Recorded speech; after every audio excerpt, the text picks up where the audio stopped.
Noi stiamo studiando possibili soluzioni, esistono però anche molti problemi, cerchiamo che questa soluzione possa essere portata avanti eventualmente con la Regione. La Regione ha dimostrato molta sensibilità, io ringrazio ancora il Presidente Finozzi per questo invito perché secondo me dimostra particolare attenzione ai problemi della banca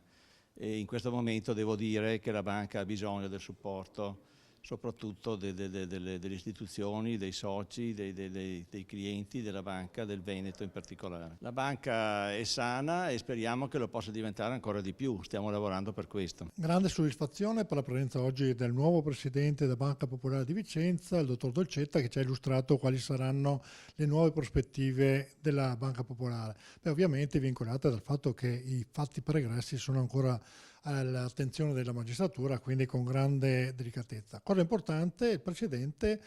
ha annunciato di avere in serbo dei interventi che riguardano i piccoli risparmiatori, soprattutto le piccole e medie imprese che devono essere aiutati in un momento di grande difficoltà, sia per quanto riguarda ciò che è successo, sia per quanto riguarda la prospettiva di un Veneto che sta ripartendo e quindi hanno bisogno dell'assistenza di un sistema bancario sano, competitivo e capace di dare risposte.